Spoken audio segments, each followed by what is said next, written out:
Rosie, just so I understand, he comes home, he eats dinner at his parents', sort of munches or whatever, and then he comes home, he doesn't eat your dinner. When you have sat down and have a communication with him and said, hey, listen, it upsets me when you don't eat my dinner. Why should I go to all the trouble of making the dinner when you don't eat it anyway? What is his response? Well, you still have to make it anyway because you're my wife, and that's what I want from you. You have to make it anyway. And what she said before that was not clear to people was she said, when she did talk to him, and she said, I'm okay with it, because if I'm not making dinner, that's fine. I'm okay with it. Right. If you're okay with it, and he actually said he does not feel taken care of, and he feels like it's a wife should make her husband dinner. So regardless if he was going to eat it or not, he wants the dinner made. You need to nurture me by making dinner so I can not eat it but feel nurtured. Correct. Right. Exactly. Right. Okay, we got the problem. Is there anything else you want to share about this problem, the issue? I mean, I don't know what you're thinking of, like what. Well, I'm just thinking you had mentioned a couple of from our pre-talk. What do we should have a cute word? Yeah, pre-talk. I don't know. Yeah. Pre-interview. When we talked before, you brought up yes. Okay. three issues. Yeah. Obviously, I have made dinners for him. I do sometimes now. But it's a problem because more than half the time when I make dinner, even if it comes out right, he doesn't eat it. So it's just there for credit, not bothering. To me, that feels like a rejection. Even worse. Wow. And so here's the thing, because what we talked about before is it's all about the fried food. Like you got a French fry married to a kale. Yeah. Well, is that one second? Is that what is she a healthy cook? She's a healthy cook. She's not kale. Okay, or whatever. fine. Like But she likes to cook healthy, and he likes more of she says his mother's cooking. His mother's cooking. So hold on a sec. His mother does not use the oven. Everything is on top of the stove in vats of oil, fried. Yeah. Okay, swimming in oil. Swimming in oil, right? Okay. Yeah. So that's that's the food he likes. So he comes home and he gets something that's whatever grilled on a thing with the fat falling away, and it just doesn't taste the same. So that's the second issue. And the third issue is since the wedding, Rosie, you had mentioned to me that the income in the house has drastically reduced. His finances have gone really crazy, gone really down. Yeah, well, obviously the just went up when we got married, and up when you got married. Okay. The business suffered once we were engaged because of he had to put time and energy into getting there, and then when all the wedding parties and all that was finished, it's like I was left, like I had to climb back up to get there, and he said it has been a successful climb. Very good. Okay, we got it. Everyone clear? Yes. Okay. Yes. So, for those of you who are watching who maybe don't have this exact issue with your husband, here's the take-home message that you want to understand, that we all want to understand. How can we, as women, we're be, like she tries and she makes him dinner. He got home. He either doesn't eat it or he eats it and doesn't eat all, and picks at it and pushes it around the table, around the plate or whatever. How do we as women deal with that? Are we meant? Does our tradition, is our Mesorah from Harsina, from 3,000 year track record, is it we just go, that's okay, dear. I'll make you dinner again tomorrow. No problem. Right? Is that what we're on about? Is that what we've come to? Is that what our tradition tells us to do? The answer. Now we need a dun, dun, dun, dun. Okay, ready? The answer is no. Absolutely what we're meant to do. So the funny thing was every person to a T. I consulted rabbis, rebbitzins, advisors, really wise people. And every one of them said, well, you need to tell the husband this and you need to tell him that. And he should, you need to really focus and tell the husband this isn't the way it should be. And he needs to make his wife happy. And I'm like, you don't understand. This is not the husband to me saying What should I do? How do I fix this? This is the wife coming, and it's always that way. It's always us. It's always women. We can be mad about that. We can be frustrated, for sure frustrated about it. But this is the way God made women, and that's how he made men. Men are just like, well, what's the matter? She's the one with the problem, right? Hello? So the issue is, yeah, got it? Okay. So the issue is, how do we as women who are the ones who are going and seeking advice and going and trying to make things better, how can we do it? They're the ones who need, hello. They're the ones who need the work. I was going to say who need fixing. Yeah, well, I who just need needed fixing, yes. Right. So they're the ones who need fixing. So, this isn't right. Let's have the instead of the ladies' talk show, we should have the gentleman's talk show, Leah. When's the men's class, Okay, I hear. The men aren't running to these things so quickly. The beautiful news that I have for everybody watching, the beautiful news is they don't need to. You have all the power and all of the tools within you. And Rosie, this goes for you in double. Okay, you have a great conversation with you. You're awesome. You're powerful and capable. Okay, you have all of the power within you. Power, boom. Yeah. You have all the power in you to shift everything around. The question is not whether you can do it. The question is how to do it. That is what we're going to focus on today, okay? Mm-hmm. So the first thing is, if you are fighting for your way, and your way has no basis in anything other than he's got his way and you've got your way, and you're gonna battle it out until one of you wins, okay? If that's the case, there's only going to be contention. There's only going to be fighting. There's only going to be confrontation. However, if you consult, what is our tradition for this? What does God want from my husband? What does God want from my wife? What are our roles? How should it be? What is the end goal? And the end goal is that you need to change. Sorry, okay, you got work to do. The end goal is your husband needs to change. Sorry, he's got work to do. And worse, you've got to be the one to coax him, not bully him, to coax him into becoming the best husband he possibly can be. And this is work.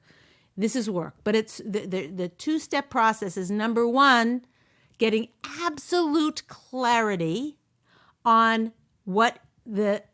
how it should be, how things should be. And God created men and women, and then he was very, very explicit. In Marriage Secret, where is the book? Yes. Marriage Secret, there's 220 sources from the Torah that tell us, from Chazal and from the Torah, that tell us exactly how it should be. What are the rules? How should a wife treat a husband? How should a husband treat a wife? It's very clear. He didn't give this big mystery like, good luck, guys. No, he told us. Okay? He told us explicitly what to do. Hold on, this gets a clap. Hold on. Thank heavens, because we'd be in the dark. Oh, wait, that was a laugh. I don't know how to do this. We'd be in the dark, right? If we didn't... Shut up. And I pressed the wrong button anyway. But the thing is, it's not like we're in the dark. He made it very explicit what we need to do. And I tell you right now how it should be and how a beautiful marriage should look.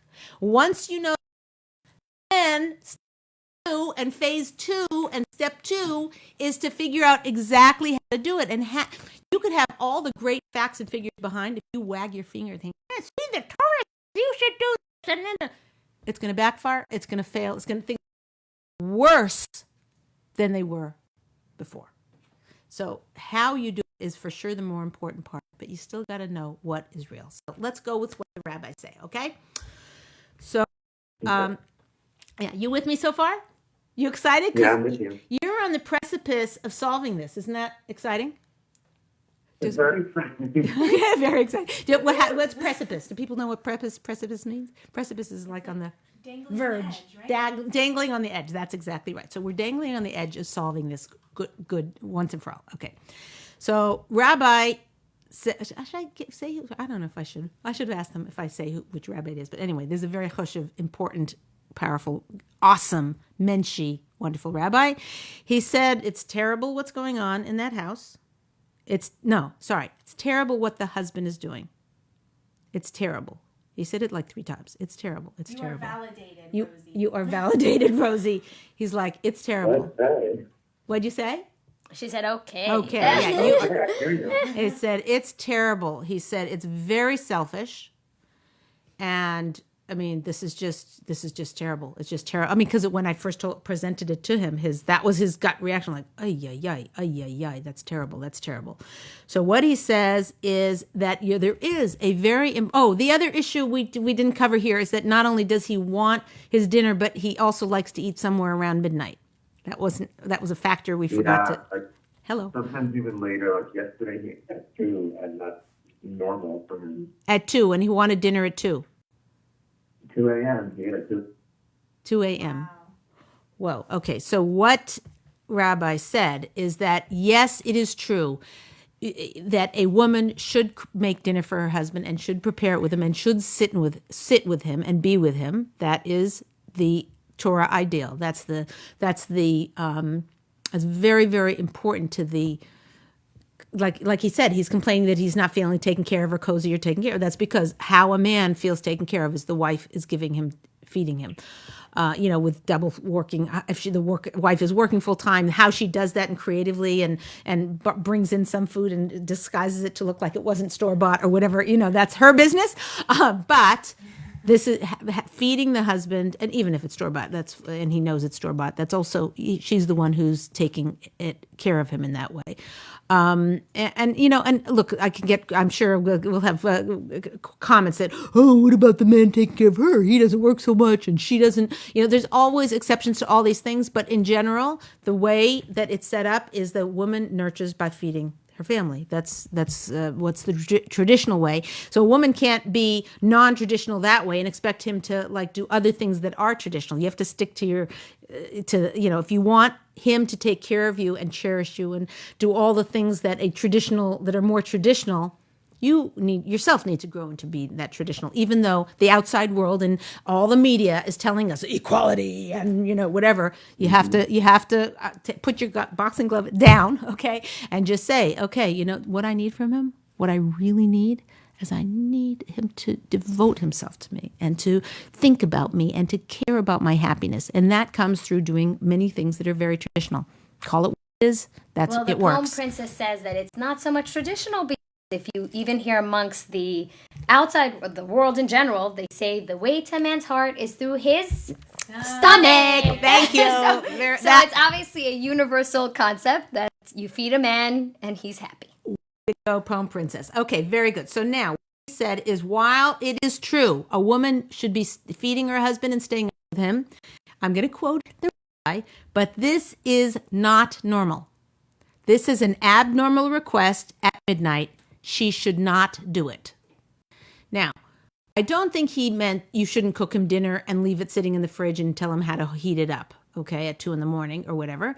And Rebbitzin, who I spoke with, a very holy woman, she, who also, by the way, got married at a very, very late life to a gadol, a big Rav, because I also, Rosie was married later in life, and so was her husband.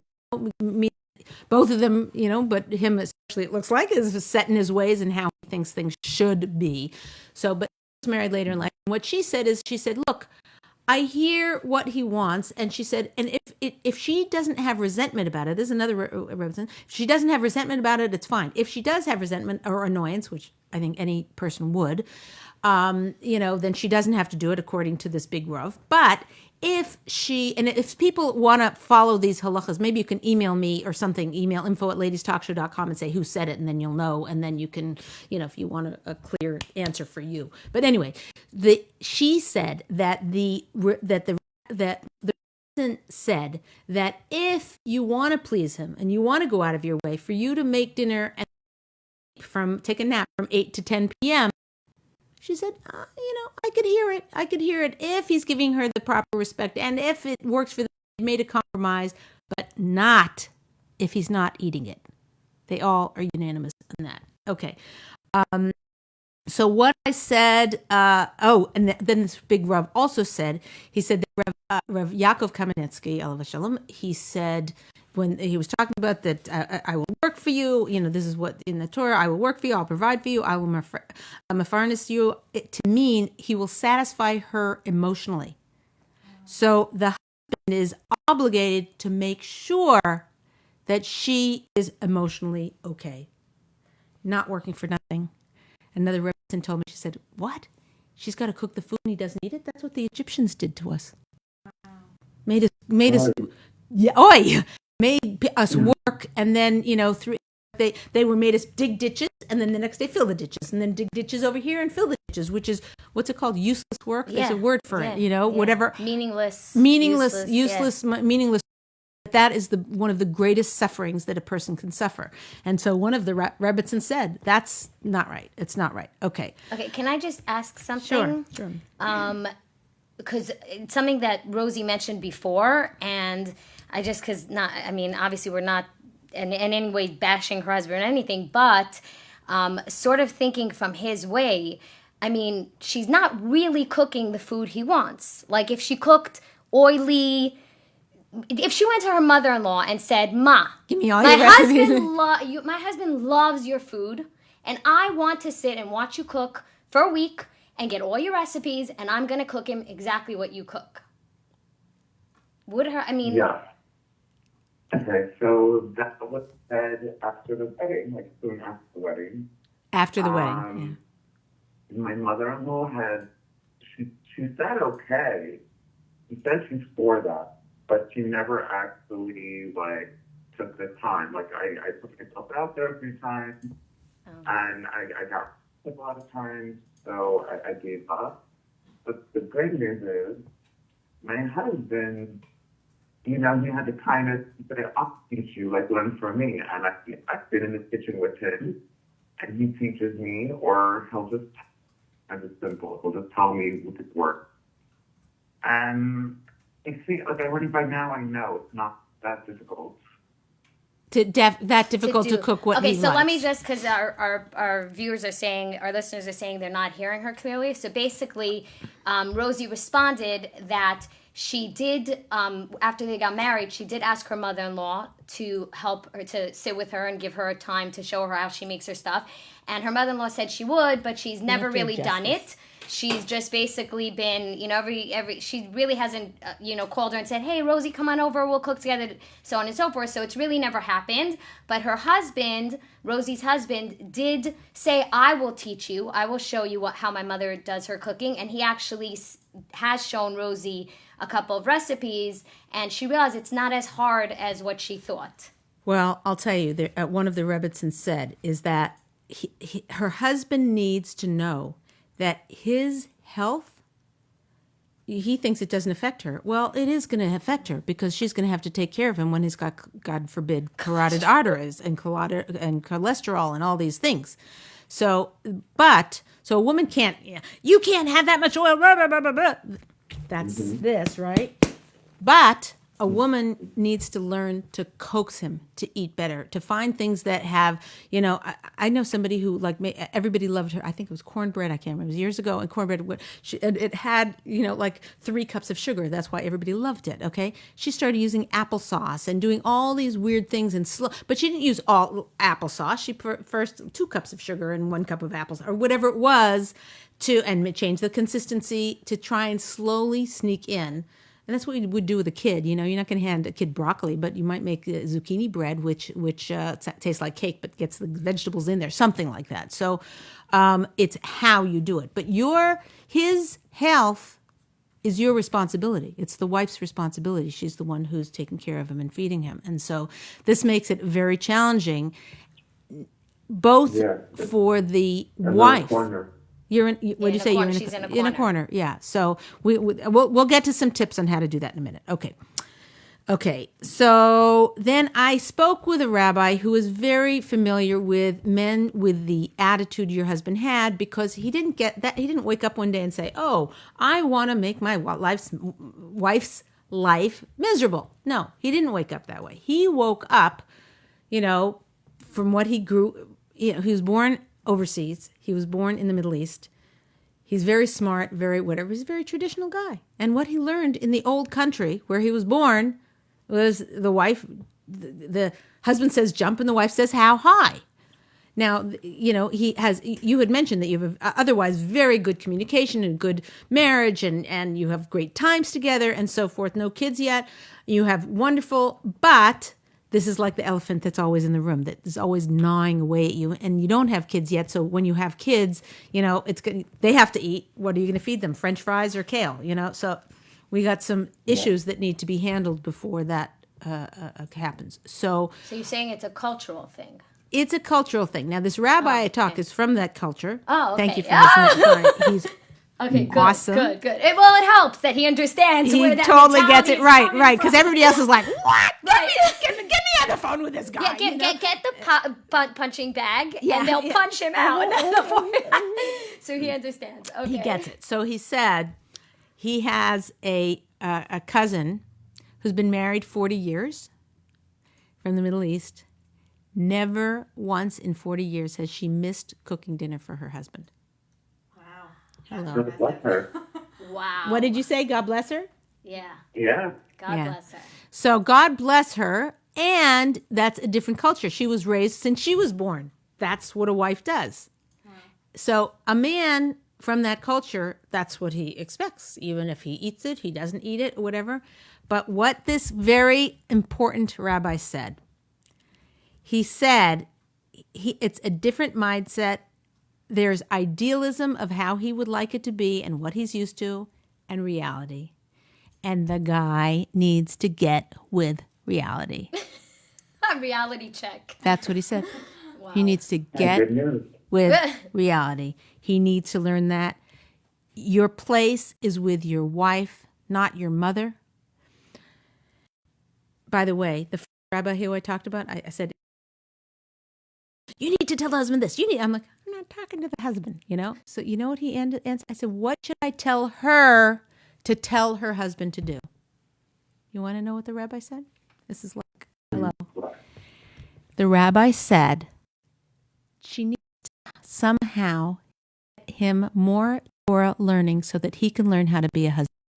Because it's very, very clear. It's very clear. That's the only thing that'll solve it for him. My mother said that. Wow. Wow. Smart lady. Yeah, your mother's a smart wise lady. She's backed up now by a very important rabbi.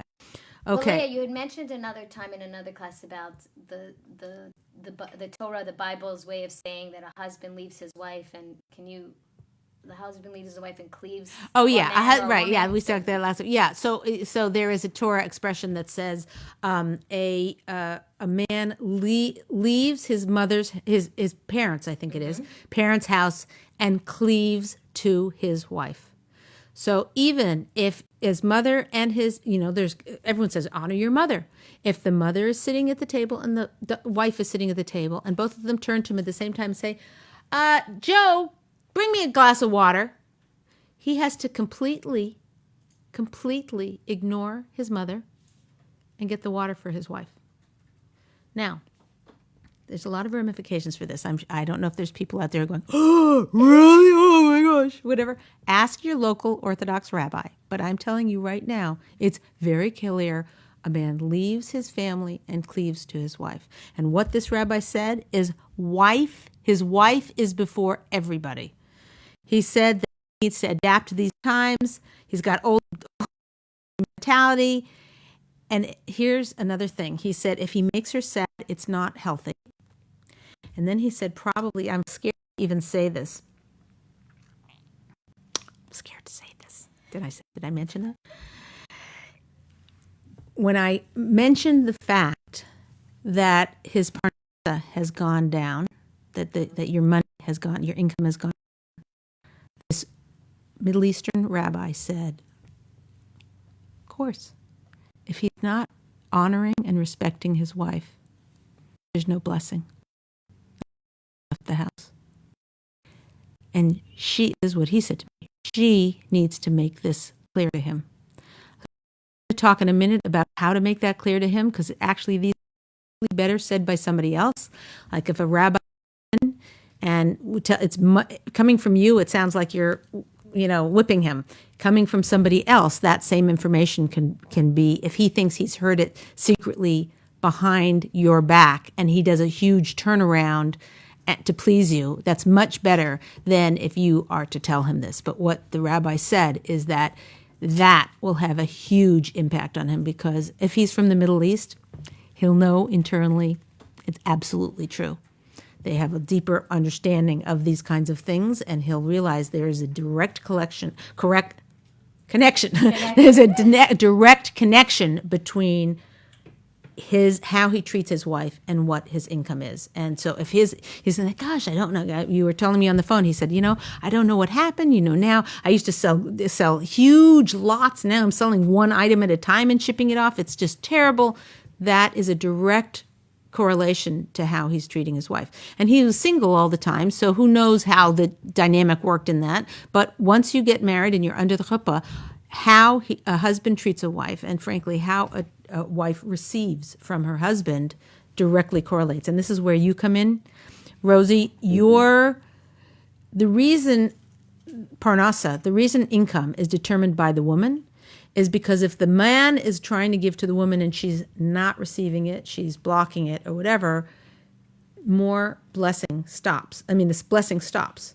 The only way the blessing is held in the home, and there's a Gemara about this, the only way it's held in the home is if the husband gets it from God. God gives it to the husband, all the blessing. And by blessing, I mean money, I mean health, I mean the dishwasher handle works, the car doesn't make weird noises, all kinds of, whatever blessing you want. That's what I'm talking about. All blessing comes from God to the husband, not directly to the wife, to the husband, and from the husband to the wife. And if the wife isn't a good receiver, and if I had to stand on one foot and say, Leah, what do you do for a living? I'd say, I teach people to be receivers, okay? If that's what it comes down to. That's what our Mesorah is. That's what our tradition is being a receiver. The more you can receive from your husband, Rosie, the more blessing he will give to you. So there's some. I had a question. Yeah. Wait. Let me finish this one sentence. Hold on. One sentence is that when the giver, that's the husband, and the receiver, that's the wife. When the giver is broken, is not working right, is not flowing either by the husband's fault or the wife's fault, when that's broken, blessing can't come into the home. So the way to fix that is for the wife, because I'm talking to the wives, the way to fix that is for the wife to work on being a big receiver and to figure out, brainstorm, come up with, creative and coax the husband to give her more bracha. And okay, go with your question. So I haven't listened to the previous episode of a new thing. So you listened to? No, she hasn't. Oh, okay. When you say receiving, is it only monetary things like money and gifts, or is it even favors? Is it a support? Okay, we got it. Sarit's going to repeat it to make sure. Oh, hold on. Before you do that, I got. Hold on a second. Wait, I have to figure out which one's the crash. Okay, hold on a second. Ready? Okay, so I do this first. Yes, and then you hit the button. Okay, so let's get it right. Let's get it right. Okay, ready? Did I do it right? Champion! Oh yeah, we can do a. What are those things called? A knuckle punch. No, what are those things called? This pump. Thank you. Fist pump. So basically, Rosie. She thinks we're crazy. She has no idea what we're talking about. We're crazy. No, Rosie hasn't watched previous shows, so she didn't see the show about the whole giver and receiver show. Rosie, you will have to check it out. Everyone on Instagram and Facebook and Teleconference, go check it out in our library. It's there. Amazing shows on it. The giver receiver. But she said she hasn't watched it. She said, "Is when you say blessing, is it only monetary, physical type of blessings? What do you mean in terms of receiving? How to be a receiver? Right? How to be a receiver? Okay, I'm sorry. So the receiving. So I'm going to do a standing on one foot version because it's worth repeating for those of you who've heard it. Receiving means your husband. So I'm just going to start with something very simple because compliments are very easy. Your husband says, "Oh, I love your new dress." And you're like, this whole piece of junk, this is old. I got this in Goodwill, whatever it is. That's called not receiving. The receiving would be, I like that dress. And you're thinking, oh my God, this guy's crazy. You're like, oh, thank you. Receiving is when your husband comes home with, you asked him get 2 milks and a butter, and he comes home. Does anyone use butter anymore? Anyway, he comes home with two milks and a butter. He comes home with 2 milks, right? And you're like, where's the butter? Where's the butter? Hello, where's the butter? So that's called not receiving. It's like, oh, thanks for the milks, and then you plot in your mind how you're going to get the butter, okay, or whatever. But it's not that you can't correct him or say things. I'm just saying at the time, and you're focusing on receiving in every way you possibly can. And that means your husband changes the light bulb. You don't say, oh, there's also one in the garage that needs to be changed. You think, thanks so much. How did you find the time to do that? Being a receiver, I'm just going to say it in 2 words. Thank you. That'll get you started, okay? That'll get you started. Thank you, appreciate. And people say to me, Leah, excuse me, for the dinner tonight, I made the list of what I was going to buy at the grocery store. I went to the grocery store. I bought it and stood in that crazy line at the grocery store. I came home. I put it away. I then took out what I needed to, heated, defrosted, and did everything. I set the table. I got everything done, okay? My husband just picked his dish up from the plate, put it in the sink. I'm supposed to say, thank you? Thank you? Are you crazy? Are you going to get okay? Are you crazy? But here's the thing. Totally. Yeah, totally. Here's the thing. When you say that thank you, you have to realize one thing. All the blessing from God himself will begin pouring into your house. Because what you don't realize, and this is going to be hard for people who have never heard this before, the money for the groceries, even if you earned it, the car that you drove in, every blessing that you have in your life, anything good in your life that you can think of, and bad blessing, I don't know, that's a whole big philosophical thing. It's above my pay scale. But anyway, everything that's going on good in your life is from your husband. There's nothing that can come. There's no direct pipeline from God to the wife. It only goes God to the husband and from the husband to the wife. So if there's a little, cereal box and there's just enough for one bowl, that's because your husband deserved that blessing in some way. So it's a bigger concept. I have lots of shows about that, but it's absolutely clear. This isn't like something like, oh, that's an interesting theory, Leah. No, this is a 3,000-year-old track record of awesome closeness in marriage and is understanding this. This is very, very crystal clear. There's no ambiguity here. So when you are thanking your husband for bringing out that dish, you're also, and you can even say, thank you for the money thank you for these placemats. Yeah, you bought them. You actually got a paycheck. Your paycheck, by the way, this is very mystical and spiritual level. Your paycheck that you worked 40 hours a week for is actually from the blessing from your husband. Okay, I have this explained before or whatever, but anyone has trouble with this, call me. We can do a whole show about just that issue. But why do a whole show? It's just enough sources to prove that this is the way it is.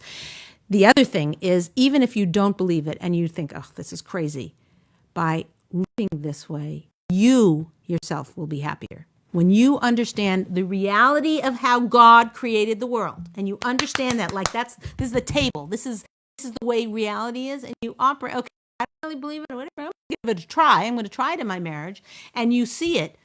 Suddenly you'll be living a different marriage. Your husband will be different. You'll be different. Your ability to receive, there'll be more blessing in your house.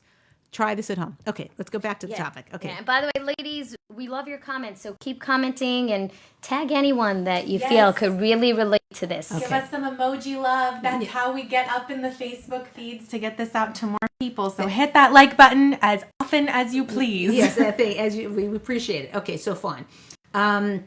Okay, let me just go through now. I'm gonna. Oh, wow. Okay, yeah. Let's just. We've got a few minutes to wrap up. I want to go through Leah's toolbox. Okay, you ready? You ready for some tools? Oh, yeah, I'm ready. You're ready. Good. Okay, good. I just want to make sure. Okay. So, and I'll tell you what the Rebbitzin said. The Rebbitzin, before we get to the tools, she said that to have a calm discussion about him, that was her solution, is have that and that everything that you guys decide needs to be a joint decision. I just wanted to add that in. Okay. So the toolbox is we all need to coax our husband into fulfilling his obligation to make us happy. I'm going to repeat that. We're coaxing. Oh, can you write that down? That Yes, was so yeah, cool. yeah. Okay, coaxing. You poor thing. I need to get you a keyboard. That is right. She's sitting here trying to do pecking on the thing. Poor baby. Okay, she needs to. A wife needs to coax her husband into doing the actions that make her happy. So it's not wagging a finger and saying you need to do this. It's coaxing. So coaxing. So she needs to brainstorm ways in herself of how she's going to get herself taken care of. So I'm going to give you this is an example of brainstorming of what could work right now in your marriage to begin to solve this problem. This issue is 2 years old, and it's a lot longer than that if you calculate how old he's been alive and how long he thought that a woman should just make her husband dinner no matter what, okay? So you're not going to solve this in 10 minutes. Get better in 5 minutes, okay? And then it'll grow and you'll do trial and error. But here's the thing. Example of brainstorming. What if you sat down with him and like the Rebbitzin said, you're very calm and you talk to him and say, anything about our marriage? There's one thing that I'm sure you're upset about and I'm upset about, and that is communicating about, it's about the whole dinner thing. I thought of this crazy idea. I wanted to run it by you. How about Mondays and Wednesdays, you come home at a reasonable time, 9, 10, you say, if he's coming home at midnight, and working and we has these crazy hours, trying to get him to say, 6:30, we'll sit down to dinner, stupid failure. What's that called? A recipe for disaster. Yeah. Recipe for, okay, so that'll never work. But if you were to say, listen, on Mondays and Wednesdays, you come home at 9:30, you eat whatever food I cook. I will start to have half French fries, half kale on the table for you. Okay, that'll satisfy both of us or whatever. It'll take some, you got to cut me a lot of slack to do it wrong for a while. But how about Mondays and Wednesdays, we have a 9:30 dinner, I cook. Tuesdays and Thursdays, you eat by your mom, and I'm off the hook. I don't have to cook those days. And you can come home at any time you like. And if you want me to eat dinner with you, or whatever, if he's coming home, I've missed a little bit if he's home for a snack or if he's already eaten or whatever, or he wants to eat again at 2 a.m. or whatever it is. If you want me to stay up with you, I'm going to go to bed at 9 or 10 or whatever, and you can wake me up whenever you get home and I'll sit with you for half an hour if you're willing to do that. But I'm just saying, you're compromising towards trying to make him happy, but also making demands of exactly the way it should have been since the start of your marriage. So would a plan like possibly work? Not exactly that, but yeah, I can tweak it work. Oh, good. And by the way, we have Sherry, who said she actually loved that her husband made her dinner for the whole first year. Reversal. He was the chef, and he made dinner for the whole first year, and she loves that. Wow, that's awesome. Okay, great. Thank you, Sherry, for joining us. Okay, so but ladies, we're trying to brainstorm. We're trying to think outside the box. How can we rather than living a life that we don't want to be living and we're feeling hurt, and like you said, it's the elephant in the room, and even if you're having a happy, joyous time, there's still this twinge of it's the dirt under the carpet that you keep tripping over.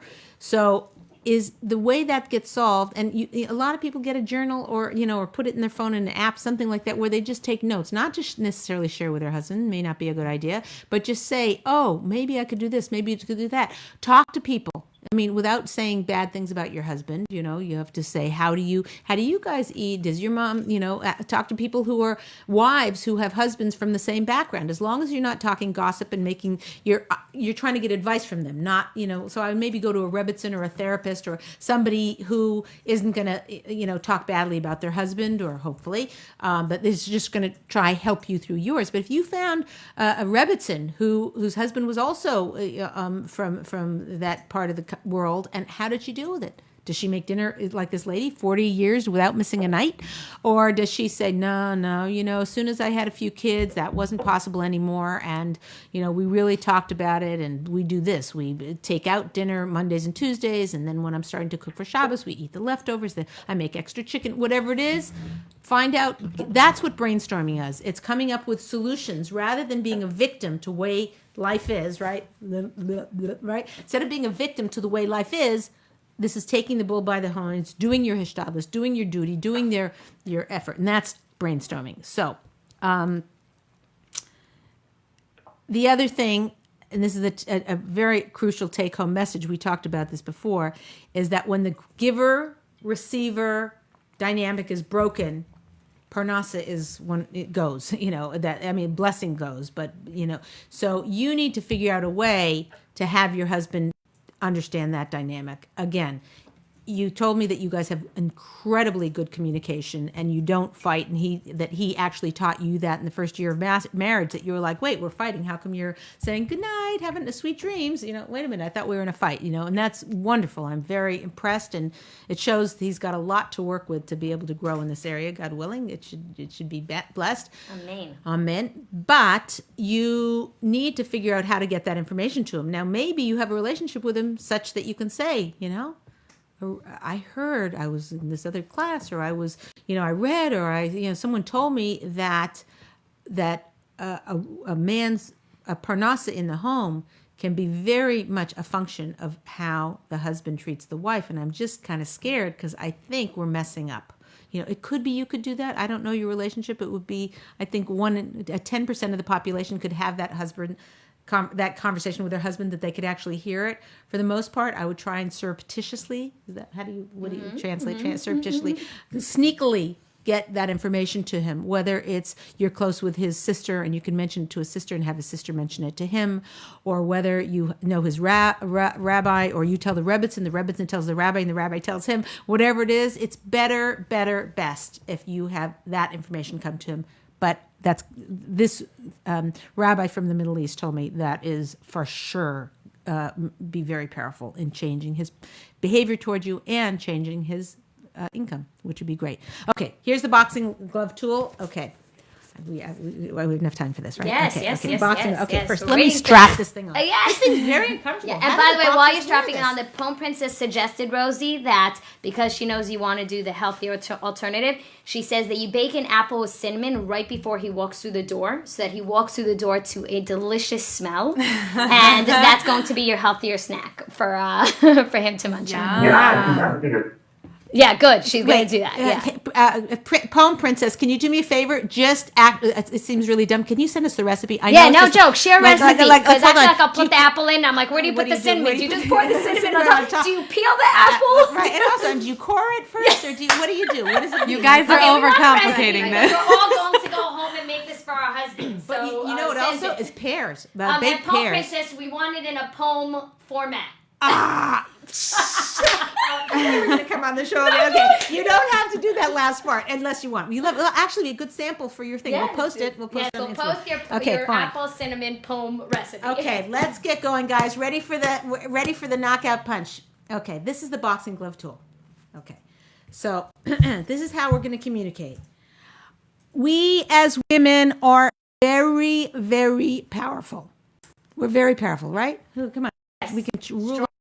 Yes, you have the power. Yeah, I got the power. I thought you were gonna do. After you're done, Yeah, after she's you gonna do like a after song. you I got do the power. do. There you go. Okay, boxing glove. So we have. Notice. Okay, we got the glove in pink, and then why did we do that? To remind ourselves, to remind us that we are also soft and feminine and kind. So if you go along with the communication, boom, right? That's Failure. a KO. That's What's a KO. guys? KO. What KO stands for? Better have What some does boxing. anyone know what a KO stands Well, for? let's just see if some people do. Let's Does see if anyone? that's Okay, a who knows what boxing what does KO mean? You're Googling really fast. yeah. KO. What is KO? Yeah, somebody Google it. Okay. I know what is KO actually. We were gonna wait. Oh, Wait. someone Let's see. Wait, you don't know, Leah? No. You she don't know does- KO? She doesn't. I but don't we're know. going- Okay, okay, so fine. Okay, shows my ignorance. That's good. Okay, fine. This thing is killing me. Oh, I see. It's got my bracelets in it. Okay, fine. Okay, so now, so here's the thing. Boxing glove tool. We have power. This is to remind us that we are soft, feminine, gentle. Gentle. That's the pink. Okay. So we want to think about Rosie, when you're trying to get your husband to do this, you want to coax him, not bully him. You want to coax him. Can I do that with this? Yeah, you want to bring him in. Be coaxing boxing glove. Coaxing, you want to this way. I don't know. Whatever, coaxing. I should have practiced this in the mirror. I don't know how to do this. But you want to coax him. You don't want to bully him. You want to KO him, and we got a response. Oh, yay. What is it? 1213 said, you're the first one, knockout. You don't want to knock him out. Duh, When you knock out an I'm opponent, so it's mad a at myself. KO. I should have figured that out. Knock out. Oh, a KO. So wait, do the sound effect. How does it go? KO. Oh, knock out. Knock Okay, out. yeah, we Knock don't want it to KO. out. Okay, so we want to coax, not KO. Okay, we got it. Okay, fine. Let's see. Okay, and then Thank this you is. for your knockout advice, Yes, Leah. thank you very much. And the thing is, we want both of us to be champions. So this is the champion. I'm using this visual. You see, this is what I'm trying to hypnotize you. Okay, that we pink, soft, gentle. It's not that you don't deserve, Rosie, to get what you should have. Everyone was so mad at your husband. Okay, that information shouldn't be tool or fodder for you punching him. That information could say, oh, good, okay, now I know where the get-to point is. What is the best, most efficient way to get there without KOing him, without bullying him, without making him feel bad, without wagging my finger, I'm right, you're wrong. Speaking for myself, or whatever, everybody likes to be, I know, all this time, you should have been listening to me. It's one of the most magnetic, irresistible. It's irresistible to say, I told you so. It's irresistible. Right. This is where the strength of a woman. Use your strength instead of to punch him. Use that strength that you already have to be soft, to handle in a way that is going to be effective. Because even if you're right and you show him you're right, guess what? You'll win that battle, but you'll lose the war. You want him to cherish you and come home and spend time with you and not his mother, and not eating over there and not eating the greasy food, which means in 10 years or 20 years, God forbid, you need to protect him, but you can't do it by punching him. You're playing the long game, right? You're playing the long game. That's exactly right. So here's the image that we want you to have with this pink. Every wife is an Olympic trainer. And if you go to your husband and you say, let's say you're an Olympic trainer, you go out to the track and you go to your runner and you say, okay, first day in training, go run 26 miles, right? You're going to have a dead athlete, okay? Yeah. No, a good coach would come on and say, okay, listen, instead of saying you need to run 26 miles, we're going to do 5 miles a day. That, when we're going to build up, that would work. You want to know a better way? This is what the best coaches do. Go to the athlete and they say, hi, we're going to have some tea. Well, don't you want me to work out, coach? No, we're going to start. Come here, have a little soda. You want a spritzer? You want a Perrier, a Pellegrino? What's that? Apple juice? Fine. Sitting down and say, what are your goals? What are your goals? And he says, I want to win a gold medal. Where's the dime? She shuts up, right? You want to win a gold medal? Oh, I hear that. Well, you need to do 26 miles. No, she doesn't.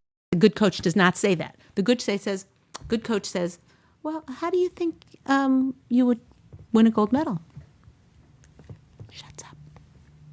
Duct tape. Okay, shut up. And the athlete says, I think if I could get to doing 26 miles a day, I think I could win a gold medal. The coach says, She doesn't say a thing. How do you think you would be able to run 26 miles a day? I bet if I started at 5 miles a day, I bet you I could do it. Okay, we're on. Okay, put your tea down, your Pellegrino down. Let's get on the track. Now, which do you think is going to be the gold medal winner? The one who created it himself. That's what being a wife is. That's what being a champion coach is. It's coaxing. It's coaxing, not KO punching. Okay. Yeah, as the Poem Princess said, you wear the glove because you deliver the love. That's it. You wear the glove. Okay, I think we're out of time here, everybody. I'm so grateful to everybody for being here. We will see you next week. And Rosie, we will very much. Wait. Rosie, we want a week, 2 weeks, 3 weeks. You give us a call and let us know how it goes, how that conversation went. And also, it really is useful to people to understand what your brainstorming was, how you got there, what your different ideas were, and which ones actually sold and worked. Yeah, and for everyone on, follow us, because this way you will get notified when we go live weekly. So every Wednesday, 11 o'clock Pacific Standard Time. This is your host, Leah Richeimer. The champions. Yes! We are the champions. We are the champions. Leah Richeimer. We'll see you next week, everybody. Bye. Thanks for being here.